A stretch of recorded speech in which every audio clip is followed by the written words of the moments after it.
ஒரு தொகுதியில் ரொம்ப குளறுபடி இருக்குன்னாக்கா அங்கே இன்டென்சிவ் ரிவிஷன் அப்படின்னு நடத்தலாம். அதுவும் கூட இப்படி ஃபார்ம் வாங்குறதெல்லாம் கிடையாது. நிதானமாக 2 மாதம் 3 மாதம் 6 மாதம் வீடு வீடாக போய் செக் பண்ணி யார் உயிரோடு இருக்கிறாங்க, யார் இறந்துட்டாங்க, என்ன தரவு, புதுசாக யாரை சேர்க்கணும் என்று வருகின்ற என்யூமரேட்டர் அல்லது BLO என்று சொல்லக்கூடிய இந்த அதிகாரிகள் திரட்டுவார்கள். இதுதான் சட்டத்தில் இருப்பது. இன்னைக்கு இப்படி ஃபார்ம் கொடுத்து நீ இந்தூர்காரனா, இதுக்கு என்ன பொருள் கொஞ்சம் யோசிச்சு சொல்லுங்களேன். விஜயனுடைய ரசிகர்கள் அதை ரொம்ப கொண்டாடுறாங்க பயங்கரமா.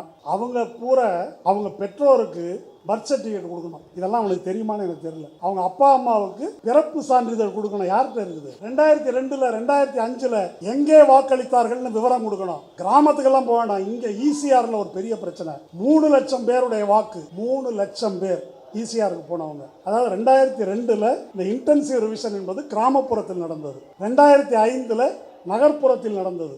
இந்த ரெண்டுக்கும் இடைப்பட்ட காலத்தில் தான் ECRல குடியேற்றம் என்பது வருது. அப்ப நகரத்திலிருந்து பிளாட் வாங்கி வீடு வாங்கி குடி போறவங்க அப்படின்றவன் இந்த இடைப்பட்ட காலத்தில் போயிருக்கிறான்.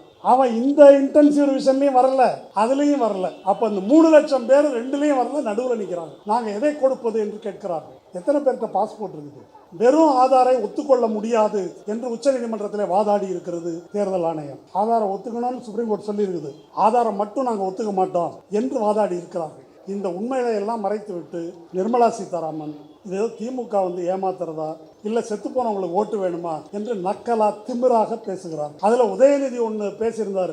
SIR என்பதை ஸ்பெஷல் இன்டென்சிவ் ரெஸ்ட்ரிக்ஷன் சொல்லிட்டார். இது கூட தெரியல இவருக்கு அப்படின்னு கிண்டல் பண்ணாங்க. அவங்க உளர்னதெல்லாம் தனியா இருக்கு, அதுக்கு இப்ப நேரம் இல்லை. ஆனா நம்மளுடைய கணவர் சொல்லியிருக்காரு, இது ஸ்பெஷல் இன்டென்சிவ் ரிவிஷன் கிடையாது, ஸ்பெஷல் இன்டென்சிவ் ரிஜெக்ஷன், வாக்காளர்களை நீக்குகின்ற நடவடிக்கை கல்கத்தால பேசியிருக்காரு. அதை பார்த்தா நமக்கு புத்தி தெரியணும். கணினி துறையில் இந்தியா ரொம்ப முன்னேறிடுச்சுன்னு சொல்கிறாங்க. 2017ஆம் ஆண்டிலேயே டூப்ளிகேஷன் சாஃப்ட்வேர் என்ற ஒரு சாஃப்ட்வேரை தேர்தல் ஆணையம் அறிமுகப்படுத்திடுச்சு. அப்படின்னா என்ன?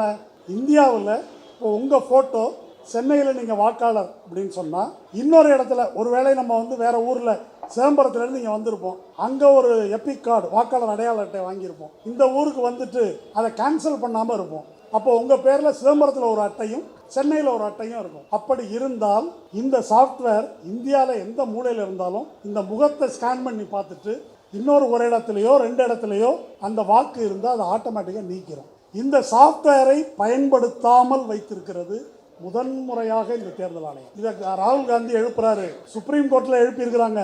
ஒரு சாஃப்ட்வேர் இருக்குது, அதை ஏன் பயன்படுத்தாமல் இருக்கிறாங்க? ஏனென்றால் அப்போதான் பிஜேபி கள்ள ஓட்டு போட முடியும். இப்போ என்கிட்ட உங்கள் அப்பாவோட பர்த் சர்டிஃபிகேட் கொடுன்னாக்கா, இந்தியா என்ற ஒரு நாடு உருவாவதற்கு முன்னாலே எங்கள் அப்பா பிறந்துட்டாரு, உங்கள் அப்பாரெல்லாம் பிறந்திருப்பாங்க. உங்கள் அப்பா பிறந்ததுக்கு அப்புறம் தாங்க இந்தியா. ஆகஸ்ட் 15 1947 அப்புறம் தான் இந்தியா. முழு இந்தியா கூட கிடையாது. புதுக்கோட்டை சமஸ்தானம் கிடையாது, திருவிதாங்கூர் சமஸ்தானம் கிடையாது, ஹைதராபாத் நிஜாம் கிடையாது, ஜுனாகட் சமஸ்தானம் கிடையாது, ஜம்மு காஷ்மீர் கிடையாது, திரிபுரா கிடையாது. இந்த பகுதி எதுவும் ஆகஸ்ட் 15 அன்று இந்தியாவோடு சேரவில்லை. அப்ப தொன்று தொட்டு இந்த மண்ணில் வாழக்கூடிய மக்களை யாரோ ஒரு இந்திக்காரி ஒரு அதிகாரி இங்க அர்ச்சனா பட்நாயக்கா இல்ல ஞானேஷ்குமாரா நீ இந்த மண்ணின் மைந்தன் தான் என்று நிரூபி அப்படின்னா என்ன அயோக்கியத்தனம். இந்த கூட்டத்தில் பேசுவதற்கு ஏராளமா இருக்குது.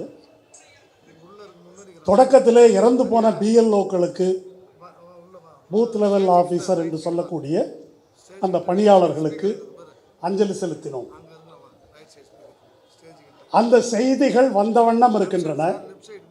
நேற்றைக்கு திரிணாமுல் காங்கிரஸ் கட்சியினுடைய MP மாகுவா மொய்த்ரா, அந்த பெண் சொன்னார் இல்லையா, 52 வயது அங்கன்வாடி பெண் ஊழியர், வாழ விரும்புகிறேன் என்று சொல்லி தற்கொலை செய்து கொண்ட அந்த பெண், அதை உருக்கமாக அவருடைய கடிதத்தை விவரித்துவிட்டு இந்த கொலைக்கு ஞானேஷ்குமார் பொறுப்பேற்க வேண்டும் அப்படின்னு பேசி அவங்க ட்விட்டரில் போட்டிருக்கிறாங்க.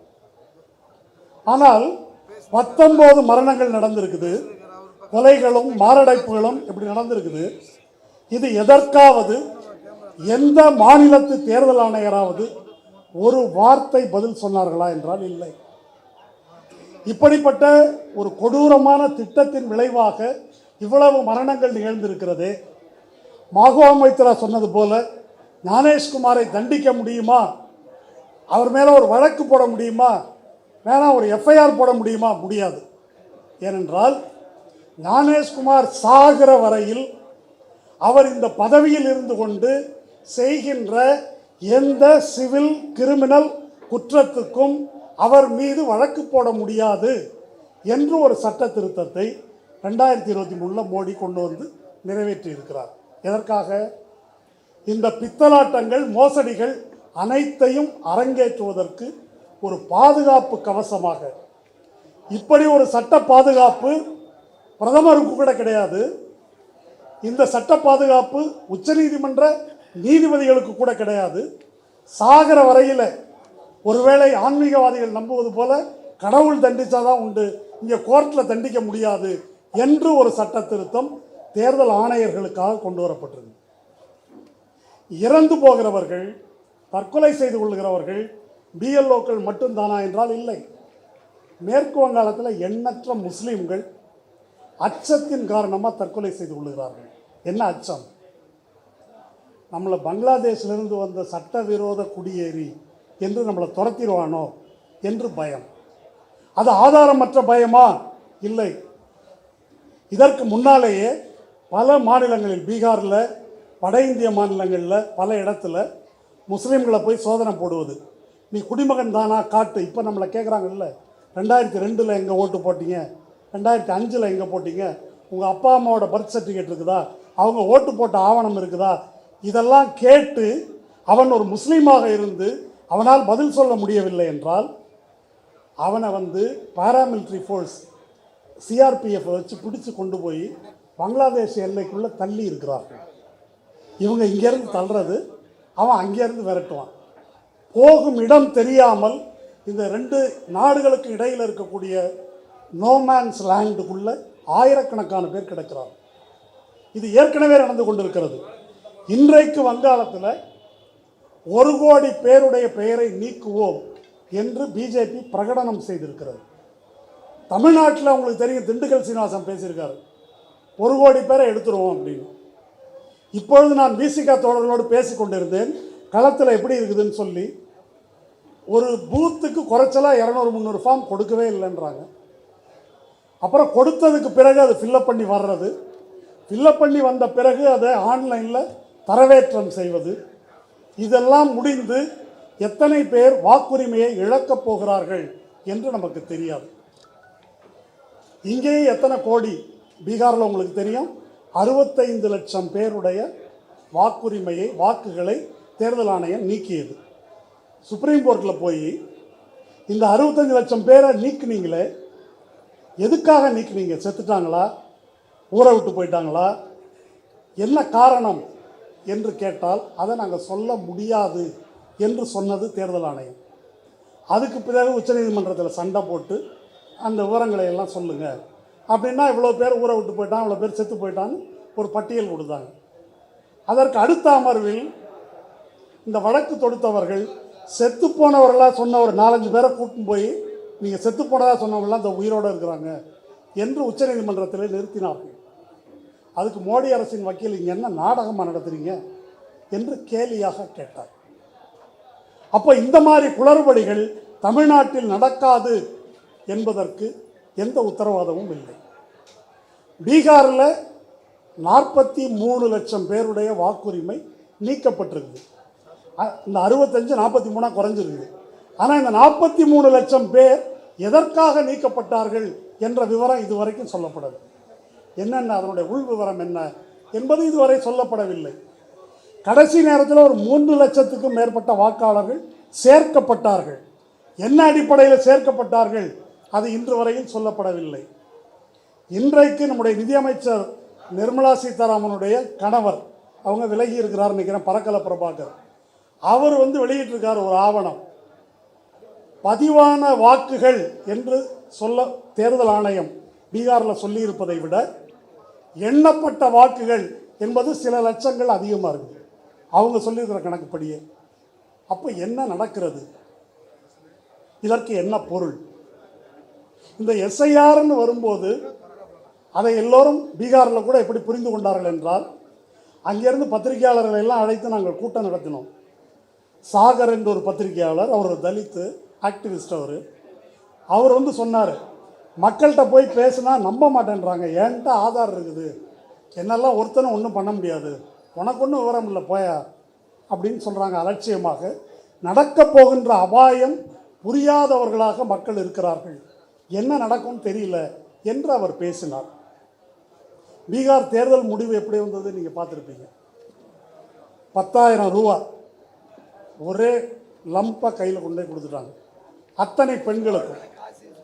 ஒன்றிய அரசு பணத்திலிருந்து மோடி அறிவிக்கிறாரு. தேர்தல் அறிவிக்கிற நேரத்தில் தேர்தல் நடைமுறைக்கு எதிராக இந்த பணம் விநியோகிக்கப்படுகிறது.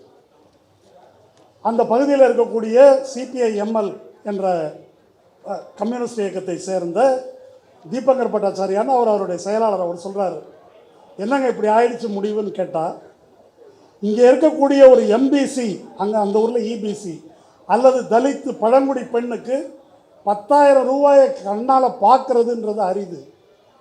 அந்த 10,000 ரூபாய் கிடைத்த உடனே அதற்கு ஓட்டு போட்டு விட்டார்கள். என்ன செய்வது? அவங்களுடைய பரிதாபத்துக்குரிய நிலைமை இது. அங்கே இப்போ அஸ்ஸாமில் தேர்தல் நடக்க போகிறது, அங்கேயும் இதே 10,000. இப்படி இது அப்பட்டமான முறைகேடு. இந்த முறைகேடை புரிந்து கொள்ளும் நிலையில் மக்கள் இருக்கிறார்களா? ஏழை எளிய மக்கள் என்பது ஒரு கேள்வி. அரசமைப்பு சட்டம், நம்முடைய வாக்குரிமை, ஜனநாயக உரிமை, அம்பேத்கர் பெற்றுத்தந்த உரிமை, இதெல்லாம் சாதாரண மக்களுக்கு எவ்வளோ புரியும்? இந்த பக்கம் அரசமைப்பு சட்டம், இந்த பக்கம் 10,000 ரூபா பணம். இது ரெண்டையும் வைத்து பார்க்கும்போது 10,000 தான் பெருசாக அவங்களுக்கு தெரியுது. இந்த வாக்குரிமையின் மதிப்பு என்ன, இதை இழந்தால் நமக்கு நேரக்கூடிய கதி என்ன என்பதை பற்றி புரிந்து கொள்ளும் நிலையில் இந்த நாட்டின் ஆகப்பெரும்பான்மையான மக்கள் இல்லை. இந்த 2024 தேர்தலில் ராகுல் காந்தி பேசும்போது நீங்கள் பார்த்துருப்பீங்க, இப்படி ஒரு புத்தகத்தை எடுத்து வச்சு, இது கான்ஸ்டியூஷன், இந்த கான்ஸ்டியூஷனை திருத்த போகிறாங்க, 400 பார் 400க்கு மேலே வெற்றி பெறுவோம் என்று சொல்லுகிறார்கள். வெற்றி பெற்றால் அம்பேத்கர் இயற்றிய இந்த அரசமைப்பு சட்டத்தை திருத்தி விடுவார்கள்னு காட்டினார். அந்த புக்கு ஒரு பாக்கெட் எடிஷன். இந்த பக்கம் சிவப்பாக இருக்கும், இங்கே கருப்பாக இருக்கும். நம்ம ஊரில் இப்போ கூட்டம் ஒருத்தர் நடத்தினார்ல, நண்பா நண்பி இந்த புக்கு திமுக புக்கு அப்படின்னு சொன்னாங்க, அதுக்கு கைதட்டுறதுக்கும் 10 பேர் இருக்கிறான். அந்த கண்டிஷனில் தான் அரசமைப்பு சட்டத்தை பற்றிய புரிதல் இருக்கிறது. ராகுல் காந்தி இந்த அரசமைப்பு சட்டத்துக்கு ஏற்படக்கூடிய அபாயத்தை பற்றி பேசுவதற்கு முன்னாலேயே எனக்கு தெரிந்து நாங்கள் ஏற்பாடு செய்த கூட்டத்திலேயே கடந்த 5 ஆண்டுகளுக்கும் மேலாக, ஏன் அதற்கும் மேலாக தோழர் திருமாவளவன் அதை பேசி வருகிறார். ஆனால் அரசமைப்பு சட்டத்துக்கு ஆபத்து அப்படின்னா என்னன்னு மக்கள் புரிந்து கொள்ளுகிறார்கள். 2024 தேர்தலில் அரசமைப்பு சட்டத்துக்கு ஆபத்து என்றால் இஸ்லாமியர்கள் மதச்சார்பின்மைக்கு ஆபத்து, இவன் இந்து ராஷ்டிரம்னு சொல்லிடுவான் என்று புரிந்து கொள்ளுகிறார்கள். தாழ்த்தப்பட்ட பிற்படுத்தப்பட்ட மக்கள் இடஒதுக்கீட்டை காலி பண்ணுவான் என்று புரிந்து கொள்ளுகிறார்கள். அவ்வளவு மட்டும்தானா அப்படின்றதான் கேள்வி. இதை நாம் கொஞ்சம் ஆழமாக புரிந்து கொள்ள வேண்டும். மதச்சார்பின்மை, இடஒதுக்கீடு இதெல்லாம் ஒரு அம்சம். இந்த குடியரசு என்பதையே இல்லாமல் செய்வதற்கு ஒவ்வொரு கல்லாக உருவி கொண்டிருக்கிறார்கள். அதில் ஒரு நடவடிக்கை தான் எஸ்ஐஆர். குடியரசு, அதான் குடியரசுக்காக தான் கான்ஸ்டியூஷன். அந்த குடியரசு என்பதே கிடையாது, மக்களாட்சி என்பதே கிடையாது என்பதை நோக்கி இந்த நாட்டை கொண்டு சென்று கொண்டிருக்கிறார்கள். இதை நம்ம புரிஞ்சுக்கணும். இது ஒன்று. அடுத்து வருது ஒரு நாடு ஒரு தேர்தல். அதுக்கு அடுத்து வருது டீலிமிட்டேஷன், இந்த தொகுதி மறுசீரமைப்பு. அதுக்கு பிறகு என்ன வருது? இப்போ வந்திருக்கு 2ஆம் நாள் ஆளுநருக்கு தான் முற்றதிகாரம். சட்டமன்றம் ஆளுநர் கொடுத்து அதை திருப்பி அனுப்பினா கூட மறுபடியும் குடியரசுத் தலைவருக்கு அனுப்பலாம், அதில் நாங்கள் தலையிட முடியாது. தேர்ந்தெடுத்த சட்டமன்றத்துக்கு இல்லாத அதிகாரம் தேர்ந்தெடுக்கப்படாத ஆளுநருக்கு உண்டு என்று உச்சநீதிமன்றம் பிரசிடென்ட் கேட்டதற்கு கருத்து சொல்லியிருக்கிறது. அது நாளைய தீர்ப்புகளில் கொஞ்சம் கொஞ்சமாக அதை கொண்டு வருவதற்கு இந்த அரசாங்கம் முயற்சிக்கும். அதுக்கு பிறகு 2 மசோதா பெண்டிங் இருந்தது. ஒன்று, முதலமைச்சர்கள் மீது ஏதாவது ஒரு வழக்கு 30 நாட்கள் அவர்கள் சிறையில் இருந்தால் பதவி பறிபோகும். அந்த மசோதா பெண்டிங்கில் இருக்குது, செலக்ட் கமிட்டி விவாதத்தில் இருக்குது, அது நிறைவேற்றப்படும். இதற்கெல்லாம் என்ன பொருள் என்றால் ஒரு பொருள் தான், ஒரு கட்சி ஆட்சி. பிஜேபி மட்டும்தான் இருக்கும். மற்றவர்கள் அதை வந்து ஒரே அடியாக செய்யாமல் பல ஆப்பிரிக்க நாடுகளில் லத்தீன் அமெரிக்க நாடுகளில் இராணுவ ஆட்சி கவிழ்ப்புன்னு நடக்கும். வந்து பாகிஸ்தானில் நடக்குது. அதிகாரத்தை கைப்பற்றி கொண்டு ஜனநாயகம்லாம் கிடையாதுன்னு அறிவிச்சுருவாங்க. அப்படி இல்லாமல் இது ஒரு ஸ்லோ பாய்சன். இது கொஞ்சம் கொஞ்சமாக நஞ்சு ஊட்டப்படுகிறது. அதனால் இங்கே கொஞ்சம் ஜெயிக்கலாம், அங்கே தோற்றுருவோம். அது பரக்கலா பிரபாகர் சொல்வது போல் இது ஒரு சூதாட்ட கிளப்பு போல் நடத்தப்படுகிறது. 10 ஆட்டம் சூதாட்ட கிளப்பு நடத்துகிற இடத்துல போய் ஆடினாக்கா ஒரு 3 நாளில் நீங்கள் ஜெயிக்கலாம், 6ல் அவங்க ஜெயிப்பாங்க. பெரிய பகுதி அவர்கள் கைக்கு போகும். இப்போ முந்தா நாள் ஒரு சட்ட திருத்தம். பஞ்சாப் மாநிலத்தின் தலைநகரம் சண்டிகர், ஹரியானா மாநிலத்தின் தலைநகரம் சண்டிகர். அந்த சண்டிகரை குடியரசுத் தலைவர் கட்டுப்பாட்டுக்கு கொண்டு வர்றதுக்கு ஒரு சட்டம். அது இப்போ அவசர சட்டம், அதை நிறைவேற்றப் போகிறார்கள். அந்த சண்டிகர் மட்டும் குடியரசுத் தலைவர் சொல்கிறது தான் சட்டம். இதை புதுடெல்லியில் ஏற்கனவே செய்திருக்கிறார்கள். அப்போ இதற்கெல்லாம் என்ன பொருள் என்று சொன்னால், நாம் எப்படி புரிந்து கொள்ளுகிறோம்? இங்கே தோழர்கள்ட்ட நான் சென்னையிலே பேசும்போது இஸ்லாமிய மக்கள் பயந்து இருக்கிறாங்க. நமக்கு என்ன நடக்கும், கரெக்டாக இந்த ஆவணம்லாம் கொடுக்கலன்னா என்ன ஆகும்? சில பேர் பல ஆயிரம் செலவு செய்து பழைய ஆவணங்கள் நான் இந்தியன் தான் நிரூபிக்கிறதுக்கு வாங்கி வைத்து கொண்டிருக்கிறார்கள் வசதி உள்ளவங்க. சாதாரண மக்களை பொறுத்த வரைக்கும் இதெல்லாம் கேட்டாக்கா என்னடா ஃபார்மு, இதை ஃபில்லப் பண்ணுன்னா 2002 எங்கேன்றான், 5 எங்கேன்றான், எவனுக்கு தெரியும்? அதுக்கு முன்னால் அந்த சர்டிஃபிகேட் கொடு, இந்த சர்டிஃபிகேட் கொடுன்னு கேட்குறான். இதெல்லாம் எங்கே போய் வாங்குவது, எப்படி வாங்குவது என்று இதை ஒரு தொந்தரவாக கருதுகிறார்கள். இன்னும் பெரும்பான்மை மக்களை பொறுத்த வரைக்கும் இந்த வாக்குரிமை பறிபோவது பற்றிய அபாயம் அது மக்களுக்கு இன்னும் புரியலை. அதனால் ஏற்படக்கூடியது என்ன என்று புரியலை. ஒரு தேர்தலிலேயே பெரும்பாலும் ஒரு 30 விழுக்காட்டினர் ஓட்டு போடுவதில்லை. ஓட்டு போடாதவங்க பெரும்பாலும் மேட்டுக்குடி பிரிவினர் தான். அவங்களுக்கு இதில் பிரச்சனை இல்லை. ஃபார்ம் ஃபில்லப் பண்ணுறதில்ல, இன்டர்நெட்டில் போய் செய்கிறதில்ல, டவுன்லோட் பண்ணுறதில்ல, அப்லோட் பண்ணுறதில்ல, எதுலேயும் அவங்களுக்கு பிரச்சனை இல்லை. யாருக்கு பிரச்சனை? ஏழை எளிய மக்களுக்கு. ஏழை எளிய மக்கள் தான் பிஎல்ஓக்களாக சாகிறார்கள். அங்கன்வாடி ஊழியரும் சத்துணவு ஊழியரும் நகராட்சி பணியாளரும் யார்? எல்லாம் ஓபிசி தாழ்த்தப்பட்ட பிரிவுகளை சார்ந்த மக்கள். வாக்குரிமையை இழக்கப் போவது யார்? மீனவர்கள், தோட்ட தொழிலாளிகள். காலையில் போனால் ராத்திரி வர்றவன் ஃபார்மை வாங்க மாட்டான். அப்போ இந்த வாக்குரிமை இழப்பது பற்றி எதுவுமே தெரியாத ஆக பெரும்பான்மையான மக்கள் தான் இதை இழக்கப் போகிறார்கள். ஆனால் எப்படி பிரச்சாரம் பண்ணுறாங்கன்னா, பீகாரில் இந்த பிரச்சனையை பற்றி ராகுல் காந்தி, நம்முடைய முதல்வர் ஸ்டாலின் அங்கே போயிருந்தார், தேஜஸ்வி யாதவ் இவங்கெல்லாம் பேசும்போது, இவங்க வாக்கு திருட்டு என்று பேசும்போது இது குஸ்பேத்தியா பச்சாவோ அந்தோலன்னாங்க. அதாவது பங்களாதேஷிகள் இங்கே நிறையா குடியேறிட்டாங்க, அந்த முஸ்லீம்களை காப்பாற்றுவதற்கு இவங்க ஊரலம் விடுறாங்க என்று அமித்ஷாவும் மோடியும் பேசினாங்க. பீகாரில் எஸ்ஐஆர் முடிஞ்சிருச்சு, தேர்தலும் முடிஞ்சிருச்சு. எத்தனை பங்களாதேசிகளை பிடித்தீர்கள் என்று கேட்டால் ஒரு ஆளை கூட இதுவரைக்கும் தேர்தல் ஆணையம் சொல்லவில்லை, காட்டவும் இல்லை. தமிழ்நாட்டில் என்ன சொல்கிறாங்க? எடப்பாடியிலேருந்து பிஜேபியிலேருந்து எல்லாரும் என்ன சொல்கிறாங்க? எஸ்ஐஆரை பார்த்து திமுக ஏன் பயப்படுகிறது? கள்ள ஓட்டு போட முடியாதுன்னா அதுதான் பயப்படுது என்று பிரச்சாரம் செய்கிறார். இன்றைக்கி இப்போது செல்லூர் ராஜு பேசியிருக்காருன்னு செய்தியில் கேட்டேன். நாங்கள்லாம் மரமண்டையாக இருந்துட்டோம், இது என்னன்னே தெரியாமல் அப்படின்னு கரெக்டாக பேசியிருக்காரு. உண்மையான நிலை. அவர் போய் மாவட்ட ஆட்சியரை பார்த்து பேசினாராம். ஒன்று தெற்கும் புரியல, வடக்கும் புரியல, தலையும் புரியல, காலும் புரியல, என்ன ஃபார்மு என்ன ஒன்றும் புரியல. ஆனால் எடப்பாடி என்ன சொல்கிறாரு? இது என்னங்க பெரிய பிரச்சனை, 3 நாளில் முடிச்சிடலாம், இது ஒரு விஷயமே கிடையாது என்று எடப்பாடி பேசுகிறார். நிர்மலா சீதாராமன் நீங்கள் வந்து கூட்டம் போட்டு என்ன பேசுகிறாங்க? ஒவ்வொரு தேர்தலுக்கு முன்னாலும் எஸ்ஐஆர் நடந்திருக்கிறது. இது வரைக்கும் 8 வாட்டி நடந்திருக்கு, 10 வாட்டி நடந்திருக்கு. இப்போ மட்டும் ஏன் கேட்கிறீர்கள்? ரொம்ப பெரிய அறிவாளி மாதிரி பேசுகிறாங்க. எஸ்ஐஆர் அதாவது ஒவ்வொரு தேர்தலுக்கு முன்னாலும் நடத்தப்படுவது சம்மரி ரிவிஷன்.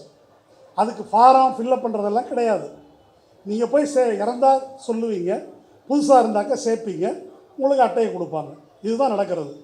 இப்போ தான் இந்திய வரலாற்றிலேயே முதன்முறையாக குறிச்சுங்க, இந்த மாதிரி இதற்கு முன்னால் எப்போதும் நடந்ததில்லை.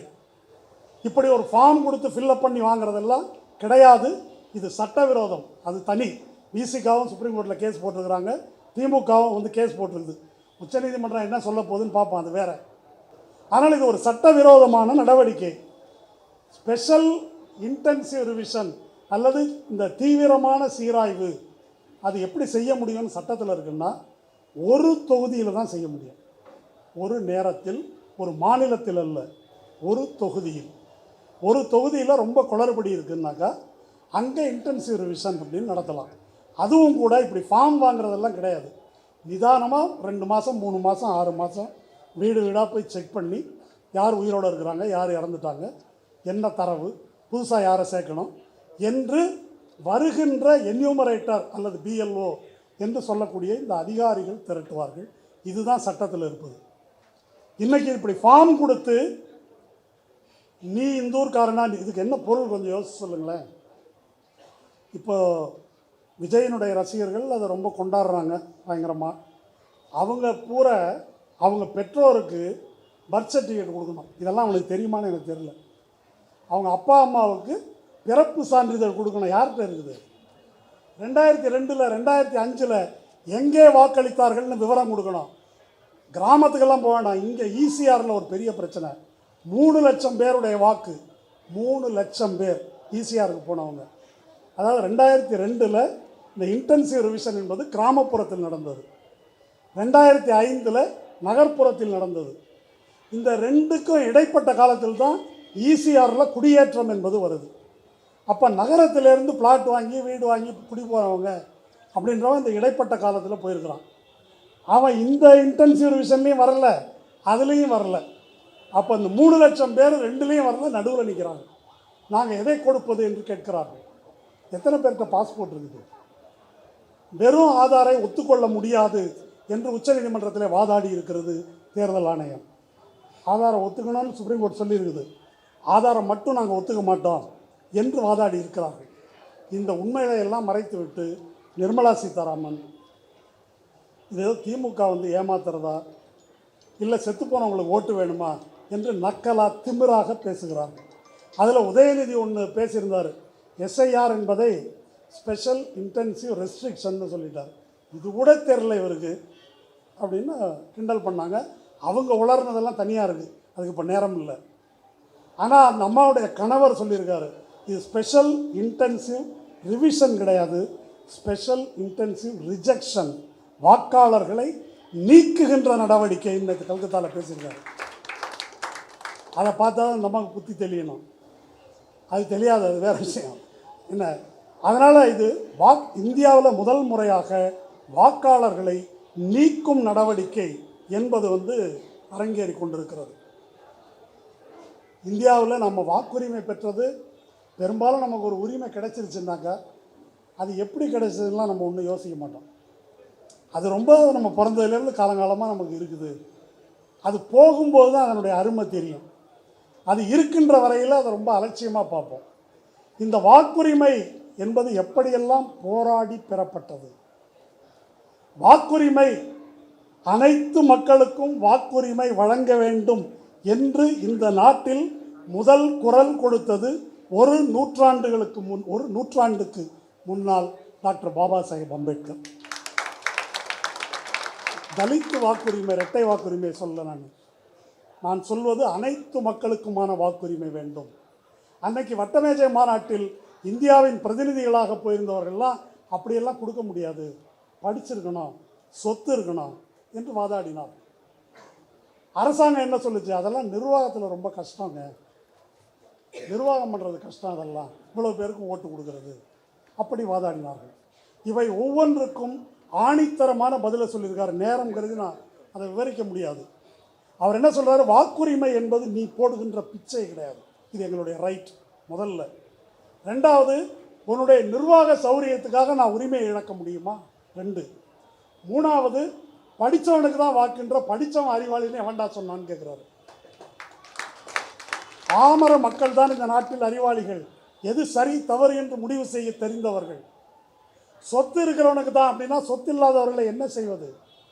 அப்போ சொத்து இருக்கிறவனுக்கு தான், படித்தவனுக்குத்தான் வாக்கு என்று சொல்வதன் மூலம் நீங்கள் என்ன செய்ய முயற்சிக்கிறீர்கள் என்றால், இந்த நாட்டின் ஆக பெரும்பான்மையான மக்களை தற்கொலைகளாக, சொத்தற்றவர்களாக, ஏழைகளாக அப்படியே மெயின்டைன் பண்ணணும் என்பதுதான் உங்களுடைய நோக்கம். அதுக்காக தான் இந்த வாக்குரிமையை மறுக்கிறீர்கள் என்று வெள்ளைக்காரன் ஆட்சி காலத்தில் தொடர்ந்து போராடுகிறார். அப்போ நடக்கலை. அரசமைப்பு சட்டம் இயற்றப்படுகிறது. அரசமைப்பு சட்டம் இயற்றப்படும் போதே யாரெல்லாம் ஜனநாயகம் என்று முடிவு செய்து விடுகிறார்கள், யாரெல்லாம் வாக்காளர்கள் என்று கணக்கெடுக்கும் வேலை இந்த பக்கம் அம்பேத்கர் தலைமையில் அரசியல் நிர்ணய சபை பேசி கொண்டிருக்கும் போதே கணக்கெடுப்பு வந்து இங்கே நடக்குது. அதை பற்றி ஒரு நூல் வந்திருக்கு. ஒரு இஸ்ரேலை சேர்ந்த ஒரு பேராசிரியர் ஒரு ஆய்வு நூல் எழுதியிருக்காங்க, ஹவு இந்தியா பிகேம் டெமோக்ரஸின்னு. அதை படிக்கும்போது ரொம்ப நெகிழ்ச்சியாக இருக்குது. உங்களுக்கு தெரியும் அந்த காலகட்டம் எப்படிப்பட்ட காலகட்டம். இந்தியா பாகிஸ்தான் பிரிவினை, 10 லட்சம் பேர் கொல்லப்பட்டார்கள் 2 தரப்புலையும். இங்கே இருக்கக்கூடிய முஸ்லீம்கள் இங்கே இருக்கிறதா பாகிஸ்தானுக்கு போகிறதான்னு புரியல, குழப்பம் பல பேருக்கு, எல்லைப் பகுதியில் இருக்கிறவங்களுக்கு. அதே போல் இந்த பக்கம் வங்காளத்தில் அதே போன்ற நிலைமை. வங்காளதேசம் என்று சொல்லப்படும் இடத்துல ஏராளமான இந்துக்கள், தாழ்த்தப்பட்டவர்கள் நிறைய பேர் இருந்தாங்க. அங்கேயே இருக்கிறதா இங்கே வர்றதா என்று குழப்பம். இப்படிப்பட்ட சூழலில் வாக்காளர்களை சேர்க்கும் பணி வந்து நடக்குது. அந்த பணி விரிவாக அவங்க சொல்லிட்டு போகிறாங்க. ஆனால் அந்த புத்தகத்தில் மிக முக்கியமாக சொல்லப்பட்டிருக்கிற ஒரு விஷயம், இந்த மண்ணில் இருக்கின்ற எந்த ஒரு மனிதனும் விடுபட்டு போகக்கூடாது வாக்காளர்ன்றதுலேருந்து என்று தேடி தேடி சேர்த்திருக்கிறார். இப்போ வந்து உன் அட்ரஸ் என்ன, உங்கள் அப்பா அம்மாவுக்கு வந்து இது இருக்குதா, உங்கள் தாத்தா எங்கே இருந்தார், உறவினர் பேர் என்ன, இந்த சர்டிஃபிகேட் கொடு, அந்த சர்டிஃபிகேட் கொடு, எதுவும் கேட்கல. அட்ரஸே இல்லாதவர்கள் சென்னை, மும்பை, கல்கத்தா போன்ற நகரங்களில் பிழைப்பதற்காக வந்து பிளாட்ஃபார்மில் படுத்துருக்கிறவங்க, ஹோட்டலில் வேலை பார்த்தவங்க, வீட்டு வேலை செஞ்சவங்க, மூட்டை தூக்கினவன், மார்க்கெட்டில் வேலை பார்த்தவன், வீடு கிடையாது, இப்படியெல்லாம் ரோடோரம் படுத்திருக்கிறாங்க. இவர்களுக்கெல்லாம் என்ன அட்ரஸ் போட்டு நான் வாக்குரிமை தருவது என்று கேட்டு எழுதுகிறார்கள். அதுக்கு அன்றைய தலைமை தேர்தல் அதிகாரி, இப்போ வர்றாங்கல்ல பிஎல்ஓ, நீங்கள் என்ன செய்கிறீங்கன்னா அந்த ஹோட்டல் வாசலுக்கு போங்க, இல்லை அந்த மரத்தடிக்கு போங்க, அங்கே படுத்திருக்கிறானான்னு 2 நாள் போய் பாருங்கள். படுத்திருந்தாக்கா அதான் அட்ரஸ், அவனுக்கு வாக்குரிமை உண்டு என்று முடிவு செய்கிறார்கள். அப்படி முடிவு செய்யப்பட்டது. இன்னைக்கு இது இருக்கா, அது இருக்கா, இது இருக்கா, அப்பனுக்கு சர்டிஃபிகேட் இருக்கா, தாத்தாவுக்கு சர்டிஃபிகேட் இருக்கா, இல்லைன்னா உனக்கு வாக்குரிமை கிடையாது. நீ இந்தியன் என்பதை நிரூபி, நீ தமிழன் என்பதை நிரூபி. இப்போ என்கிட்ட உங்கள் அப்பாவோட பர்த் சர்டிஃபிகேட் கொடுன்னாக்கா, இந்தியா என்ற ஒரு நாடு உருவாவதற்கு முன்னாலே எங்கள் அப்பா பிறந்துட்டார், உங்கள் அப்பாரெல்லாம் பிறந்திருப்பாங்க. உங்கள் அப்பா பிறந்ததுக்கப்புறம் தாங்க இந்தியா. ஆகஸ்ட் 15, 1947 அப்புறம் தான் இந்தியா. முழு இந்தியா கூட கிடையாது. புதுக்கோட்டை சமஸ்தானம் கிடையாது, திருவிதாங்கூர் சமஸ்தானம் கிடையாது, ஹைதராபாத் நிஜாம் கிடையாது, ஜுனாகட் சமஸ்தானம் கிடையாது, ஜம்மு காஷ்மீர் கிடையாது, திரிபுரா கிடையாது. இந்த பகுதி எதுவும் ஆகஸ்ட் 15 அன்று இந்தியாவோடு சேரவில்லை. அப்போ தொன்று தொட்டு இந்த மண்ணில் வாழக்கூடிய மக்களை யாரோ ஒரு இந்திக்காரி, ஒரு அதிகாரி இங்கே வந்து அர்ச்சனா பட்நாயக்கா இல்லை ஞானேஷ்குமாரோ வந்து நீ இந்த மண்ணின் மைந்தன் தான் என்று நிரூபி அப்படின்னா என்ன அயோக்கியத்தனம் இது? யாருக்கு நம்ம பதில் சொல்லணும்? எதற்காக பதில் சொல்லணும்? எதை நிரூபிக்க வேண்டும்? இது நம்முடைய சுயமரியாதைக்கு, தன்மானத்துக்கு விடப்பட்ட சவால் இல்லையா என்ற முறையில் இதை நம்ம பார்க்கணும். வாக்குச்சீட்டில் குளறுபடி நடக்குது. இப்போ ராகுல் காந்தி காட்டினார் இல்லையா, ஒரு பிரேசில் நடிகை, ஒரு மாடல், அவங்க பேரில் 25 வாக்குகள் அவங்க பேர்லேயே இருக்குது. அப்புறம் ஒரு பெண் பேரில் 263 அடையாள அட்டை ஒரே ஃபோட்டோவில். இப்படியெல்லாம் இருக்குது. இதை சுத்தம் செய்ய வேண்டாமா என்று தேர்தல் ஆணையம் கேட்கிறது. உங்களுக்கு நான் ஒன்று சொல்கிறேன். முக்கியமாக கணினி துறையில் இந்தியா ரொம்ப முன்னேறிடுச்சுன்னு சொல்கிறாங்க. 2017ஆம் ஆண்டிலேயே டூப்ளிகேஷன் சாஃப்ட்வேர் என்ற ஒரு சாஃப்ட்வேரை தேர்தல் ஆணையம் அறிமுகப்படுத்திடுச்சு. அப்படின்னா என்ன? இந்தியாவில் இப்போ உங்கள் ஃபோட்டோ சென்னையில் நீங்கள் வாக்காளர் அப்படின்னு சொன்னால், இன்னொரு இடத்துல ஒருவேளை நம்ம வந்து வேறு ஊரில் சிதம்பரத்துலேருந்து இங்கே வந்திருப்போம், அங்கே ஒரு எபிக் கார்டு, வாக்காளர் அடையாள அட்டை வாங்கியிருப்போம், இந்த ஊருக்கு வந்துட்டு அதை கேன்சல் பண்ணாமல் இருப்போம். அப்போ உங்கள் பேரில் சிதம்பரத்தில் ஒரு அட்டையும் சென்னையில் ஒரு அட்டையும் இருக்கும். அப்படி இருந்தால் இந்த சாஃப்ட்வேர் இந்தியாவில் எந்த மூலையில் இருந்தாலும் இந்த முகத்தை ஸ்கேன் பண்ணி பார்த்துட்டு இன்னொரு ஒரு இடத்துலையோ 2 இடத்துலையோ அந்த வாக்கு இருந்தால் அதை ஆட்டோமேட்டிக்காக நீக்கிறோம். இந்த சாஃப்ட்வேரை பயன்படுத்தாமல் வைத்திருக்கிறது முதன்முறையாக இந்த தேர்தல் ஆணையம். இதை ராகுல் காந்தி எழுப்புறாரு, சுப்ரீம் கோர்ட்டில் எழுப்பியிருக்கிறாங்க. ஒரு சாஃப்ட்வேர் இருக்குது, அதை ஏன் பயன்படுத்தாமல் இருக்கிறாங்க? ஏனென்றால் அப்போ தான் பிஜேபி கள்ள ஓட்டு போட முடியும். ஒரு ஆள் 10 இடத்துல அப்போ தான் ஓட்டு போட முடியும். பீகார் தேர்தலின் போது 3 சிறப்பு ரயில்கள் விடப்பட்டன. ஹரியானாவிலிருந்து டிக்கெட் இல்லாமல் 3 ரயில் நிறைய ஆட்கள் கொண்டு வந்து இறக்கப்பட்டார்கள். அப்போ அந்த மாதிரி கள்ள ஓட்டு போடுவதற்கான வாய்ப்பு எப்போ கிடைக்கும் அப்படின்னு சொன்னால் இந்த டீடூப்ளிகேஷன் சாஃப்ட்வேரை எடுத்தால்தான் கிடைக்கும். தமிழ்நாட்டில் அந்த பிரச்சனை இருக்குது. தமிழ்நாட்டில் உங்களுக்கு உங்கள் ஃபார்முடைய பின்பக்கத்தில் 13 ஆவணங்கள் அப்படின்னு ஒரு பட்டியல் போட்டிருப்பாங்க. அந்த 13 ஆவணங்களை நீங்கள் படித்து பாருங்கள். அதில் 13ஆவதாக ஒன்று சொல்லியிருக்குது. பீகாரில் நடைபெற்ற ஸ்பெஷல் இன்டென்சிவ் ரிவிஷனில் ஒரு வாக்காளருடைய பெயர், அவர் பீகாரின் வாக்காளர் தான் என்று அங்கீகரிக்கப்பட்டிருந்தால் அவர் தமிழ்நாட்டில் வாக்களிக்கலாம். அங்கே ஒரு அட்டை இருந்துச்சுன்னாக்கா பீகார்லேருந்து கோயம்புத்தூர்லேயோ ஒசூர்லேயோ சென்னையிலையோ வந்து வேலை பார்க்கக்கூடிய ஒரு தொழிலாளி அங்கேயே ஓட்டு போட்டிருந்தாலும் இங்கேயும் ஓட்டு போடலாம். இப்படி வாக்குரிமை வழங்க முடியுமா? இது சட்டப்படியானதா என்று கேட்டால் சட்ட விரோதமானது. அந்த மாதிரி செய்ய முடியாது. ஒரு தொகுதியில் குடியிருப்பவரா என்று பரிசீலித்து அக்கம்பக்கத்தில் உள்ளவங்களை விசாரித்து, ஏங்க இவர் இந்த ஊர் தானா, இந்த தெரு தானா என்று விசாரித்த பிறகுதான் நீ தமிழனோ வங்காளியோ யாரோ அப்போ தான் வாக்குரிமை வழங்க முடியும் என்று சுப்ரீம் கோர்ட் தீர்ப்பு சொல்லுது, சட்டம் சொல்லுது. ஆனால் இப்போ எதை கொண்டு வந்திருக்கிறாங்க? பீகார்லேருந்து சர்டிஃபிகேட் வாங்கிட்டு வந்துட்டா இங்கே ஓட்டு போடலாம். அந்த தொழிலாளிகளுக்கு எதிராக நமக்கு எதுவும் இல்லை. அங்கேருந்து பல லட்சக்கணக்கானவர்கள் இங்கே வந்து வேலை பார்க்கிறார்கள். ஒரு புள்ளி விவரம் சொல்கிறேன். இந்த தேர்தலின் போது அந்த ஊரில் ஒரு சாட் பூஜான்னு ஒரு விழா, 48 லட்சம் பீகார்காரர்கள் இங்கேருந்து பீகாருக்கு போயிருக்காங்க. இங்கேருந்துன்னா பல மாநிலத்திலிருந்து. ரயில்வே சவுத் சென்ட்ரல் ரயில்வே மட்டும் 7000 சொச்சம் ரயில் விட்டுருக்குறோன்னு டேட்டா டைம்ஸ் ஆஃப் இந்தியாவில். அங்கேருந்து மட்டும் 7000 ரயில் போயிருக்கு. தெற்கு ரயில்வேலேருந்து எவ்வளோ போயிருக்குன்னு நமக்கு தெரியாது.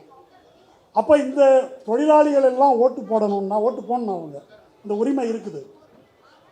இராணுவத்தில், போலீஸில், அரசு பணியில் பணியாற்றுபவர்களுக்கு போஸ்டல் வாக்கு அப்படின்னு உங்களுக்கு ஒரு உரிமை இருக்குது. தபால் வாக்குன்னு போட முடியும். அந்த மாதிரி புலம்பெயர் தொழிலாளிகளுக்கு அவன் என்ன தொகுதிக்கு ஓட்டு போடணுமோ அதுக்கு தபால் வாக்கு கொடுப்பதற்கு பதிலாக இப்படி ஒரு பித்தலாட்டத்தை ஏன் செய்கிறார்கள் என்றால், பிஜேபி இதை பயன்படுத்தி கொண்டு வெற்றி பெற வேண்டும் என்ற நோக்கத்துக்காகத்தான் இந்த பித்தலாட்டம் அரங்கேறுகிறது. அதனால தான் கர்நாடகாவில் 1 லட்சம் வாக்கு மகாதேவ்புரான்னு சொல்கிறாரு. ஹரியானாவில் 25 லட்சம் வாக்குகள் காங்கிரஸ் தான் ஜெயிக்கும் என்று எல்லா எக்ஸிட் போலும் சொல்லுது. ஆனால் கடைசியில் பிஜேபி ஜெயிக்குது. எப்படின்னு ஆராய்ச்சி செய்தால் 25 லட்சம் வாக்குகள் போடப்பட்டிருக்கு. தரவுகளோடு காட்டிட்டார். தேர்தல் ஆணையம் பதில் சொல்லலை. நீதிமன்றம் அதை வேடிக்கை பார்க்கிறது. மகாராஷ்டிராவில் 2024 தேர்தல், நாடாளுமன்ற தேர்தல், அதில் பெரும்பான்மையான நாடாளுமன்ற தொகுதியில் இந்தியா கூட்டணி வெற்றி பெறுகிறது. 5 மாதம் கழித்து சட்டமன்ற தேர்தல் நடக்குது. அந்த சட்டமன்ற தேர்தலில் 80% தொகுதியில் பிஜேபி கூட்டணி வெற்றி பெறுது. எப்படி நடக்கும்? 5 மாதத்தில் எப்படி நடக்கும் என்றால், இந்த 5 மாத காலத்தில் 41 லட்சம் வாக்காளர்கள் புதிதாக சேர்க்கப்பட்டிருக்கிறார்கள். 41 லட்சம். ஒவ்வொரு தொகுதியிலையும் டார்கெட் பண்ணி இந்த நாடாளுமன்ற தேர்தலில் இங்கே நம்ம எவ்வளோ வாக்கில் தோற்றோம், இந்த தொகுதியில் 10,000 வாக்கு குறைஞ்சிருக்கா, அப்போ ஒரு 15,000 பேர் சேரு என்று சேர்த்திருக்கிறார்கள். இந்த புகாருக்கு இதுவரைக்கும் தேர்தல் ஆணையம் பதில் சொல்லலை. கேட்டால் அஃபிடவிட் போடு. என்ன அஃபிடவிட்டு, எப்படி போட வேண்டும், எதற்காக போடணும்? முன்னாள் தேர்தல் ஆணையர்கள் லவாசா, குரேஷி எல்லோருமே இதை காரி உமிழாத குறையாக பேசுகிறார்கள். ஆனால் தேர்தல் ஆணையர் அதை பற்றி கொஞ்சம் கூட கவலைப்படுறதில்லை. இப்போது தமிழ்நாட்டில் அப்படி ஒரு மோசடி அரங்கேற இருக்கிறது.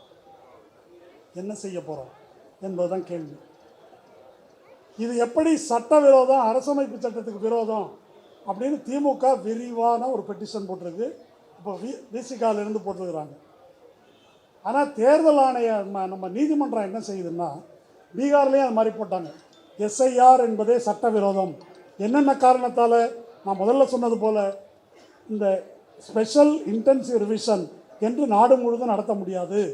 எனக்கு ஒரு ஃபார்ம் கொடுத்து ஃபில்லப் பண்ணி கொடு, இதை கொடுக்கலைன்னா உனக்கு வாக்குரிமை என்று சொல்ல சட்டத்தில் இடமில்லை. இப்படி ஒரு ஃபாரம் கொடுக்கறதுக்கு தேர்தல் ஆணையத்துக்கு அதிகாரம் கிடையாது. நீ குடிமகனா என்று கேட்கின்ற அதிகாரம் தேர்தல் ஆணையத்துக்கு கிடையாது. ஒருத்தன் குடிமகன் இல்லை, சிட்டிசன் இல்லை என்று சொன்னால் உள்துறை அமைச்சகம் தான் அதை நிரூபிக்கணும். நம்ம நாட்டில் ஓட்டு போடுறதுக்கு என்ன தகுதி சொல்லுங்கள்? ஒன்று இந்திய குடிமகனாக இருக்கணும், ரெண்டாவது புத்தி சுவாதீனம் உள்ளவனாக இருக்கணும். இந்த 2 தகுதி தான். இந்திய குடிமகனாக இருக்கணும், புத்தி சுவாதீனம் உள்ளவனாக இருக்கணும்.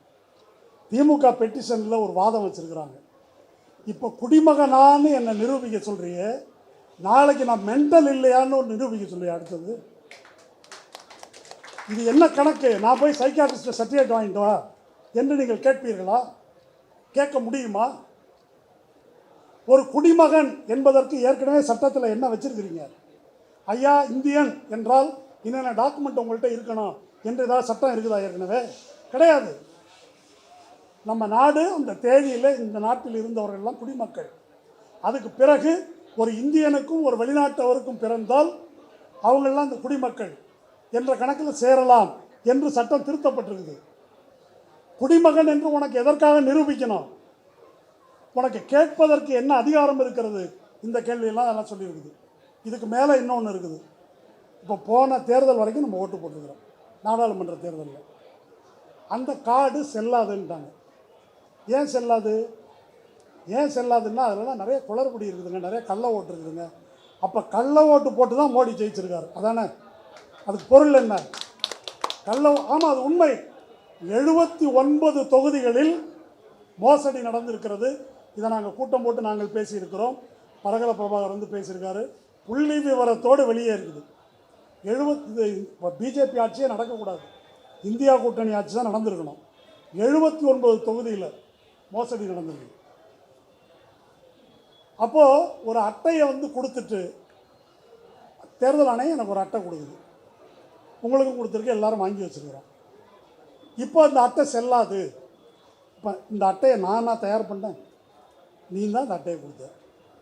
அப்போ நீ இந்த அட்டையை கொடுத்துட்டு இது செல்லாதுன்னு சொன்னால், ஏன் செல்லாதுன்னு சொல்ல வேண்டிய பொறுப்பு யாருக்கு இருக்குது? நாளைக்கு உங்கள்கிட்ட வந்து உங்கள் டிகிரி சர்டிஃபிகேட் செல்லாதுன்னு நீங்கள் என்ன பண்ணுவீங்க? எனக்கு புரியல. படித்து ஒரு பட்டம் வாங்கியிருக்கிறோங்க, யூனிவர்சிட்டி தான் நமக்கு சர்டிஃபிகேட் கொடுத்துருக்குது.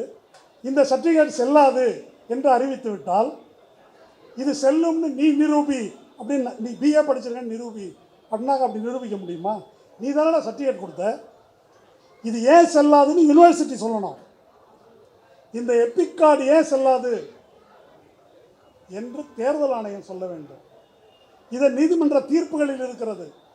அது எல்லாத்தையும் தூக்கி வச்சுட்டு இது செல்லாது எவிடன்ஸ். நம்ம வந்து அந்த அட்டை கொடு, இந்த அட்டை கொடு. இப்போ ஆதார்னு ஒரு அட்டை இருக்குது. முதல்ல ஆதார் அட்டை வாங்கினா வாங்கலாம், வாங்கலைன்னா இல்லைன்னாங்க. அப்புறம் வாங்கினா தான் பேங்க் அக்கௌண்ட்டு, வாங்கினா தான் ரேஷன் கார்டு, வாங்கினா தான் 100 நாள் வேலை, வாங்கினா தான் புதைக்க முடியும் அப்படின்ற அளவுக்கு இல்லையா? வாங்கினா தான் சுடுகாட்டிலே புதைக்க முடியும் என்ற அளவுக்கு அதை கொண்டு வந்துட்டாங்க. இப்போ ஆதார் கார்டும் பத்தாது, அதை நாங்கள் ஒத்துக்க முடியாது, நீ குடிமகன் என்று நிரூபி அப்படின்னா இதற்கு என்ன பொருள் என்று சொன்னால், குடிமக்கள் அனைவரையும் கிரிமினல்கள் போல அவர்கள் நடத்துகிறார்கள். கண்காணிக்கப்பட வேண்டிய கிரிமினல்களாக நம்மை மாற்றி விட்டார்கள். நாமும் அவன் கேட்டதெல்லாம் ஓடி ஓடி அங்கே போகிறோம், இங்கே போகிறோம், கொண்டு போய் கொடுத்துட்ருக்குறோம். இது எவ்வளோ ஒரு மானங்கட்ட, இதுக்கு பேர் தான் ஃபாசிசம். நீங்கள் இஸ்ரேலில் பாலஸ்தீன மக்களை எப்படி வந்து இஸ்ரேல் கொல்லுதுன்றது உங்களுக்கு தெரியும். ஆனால் இஸ்ரேலில் பாலஸ்தீன மக்கள்னு இருக்கிறாங்கல்ல, முஸ்லீம்கள், அவர்களை எப்படி கண்காணிக்குது என்பதை பற்றி தனியாக ஒரு புத்தகமே வந்துருக்கு. இப்போ அந்த பாலஸ்தீன ஒருத்தன் இஸ்ரேல் தெருவில் இப்படி நடமாடினா, போலீஸ் வந்து இப்படி மொபைலை எடுத்து இப்படி காட்டினா, இவன் பேர் என்னது, ஊர் என்னது, வயது என்னது, இவன் மேலே இன்ன கேஸ் இருக்குது, இவன் இன்னாரும் ஓட்டு போட்டான், இந்த கட்சி சார்புள்ளவன் அத்தனை ஜாதகமும் அதில் வரும். அந்த மாதிரி ஒரு கண்காணிப்பு ஏற்பாட்டை நமக்கும் இந்த மோடி அரசு செய்து கொண்டிருக்கிறது. அப்படி எல்லா டேட்டாவையும் அவங்க எடுக்கிறாங்க. தனக்கு எதிரானவர்கள் யாரும் இயங்க முடியாத, அரசியல் ரீதியில் இயங்க முடியாத ஒரு நிலையை உருவாக்குகிறார்கள். இதை பற்றி நேற்று கல்கத்தாவில் முந்தா நாள் பத்திரிகையாளர் சந்திப்பில் பரகல பிரபாகர் ஒன்று சொல்லியிருக்காரு. இது ஒரு இன அழிப்பு நடவடிக்கை, ரத்தம் சிந்தாத இன அழிப்பு நடவடிக்கை. ஒரு இனம் வேணான்னா அழிச்சிருவாங்க. இப்போ எந்த இனத்தை அழிக்கிறார்கள் என்றால், யார் சனாதனத்தின் எதிரிகளோ, யார் பாரதிய ஜனதாவின் எதிரிகளோ, யார் இந்த பாசிசத்தை ஏற்றுக்கொள்ள மாட்டார்களோ, யார் காலங்காலமாக பார்ப்பனியத்துக்கு எதிராக போராடி வந்திருக்கிறார்களோ அவர்களை அரசியல் அரங்கிலிருந்து அகற்றுவது என்பதுதான் இந்த எஸ்ஐஆர் என்பதனுடைய நோக்கம்.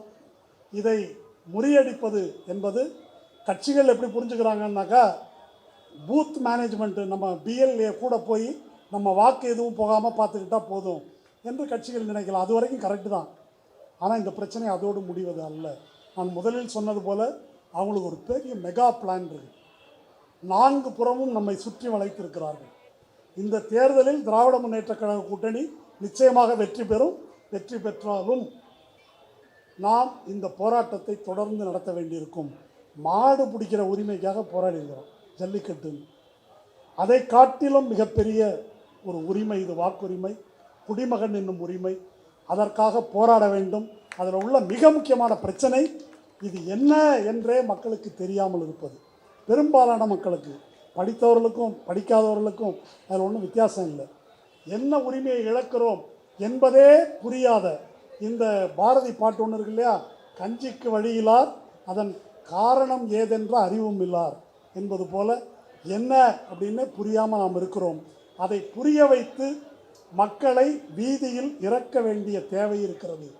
அப்படி மக்கள் வீதியில் இறங்கி குரல் கொடுத்ததனால்தான் ஜல்லிக்கட்டில் உச்சநீதிமன்றம் தனது முடிவை மாற்றிக்கொண்டது. இதிலும் கூட உச்சநீதிமன்றத்தில் ஒரு முடிவு நமக்கு வேண்டுமென்றால், நமது உரிமை நிலைநாட்ட வேண்டுமென்றால், நாம் மக்களாகிய நாம், தமிழ் மக்களாகிய நாம், இந்திய மக்களாகிய நாம் வீதியில் இறங்கி நம்முடைய வாக்குரிமைக்கு குரல் கொடுக்க வேண்டும். நன்றி.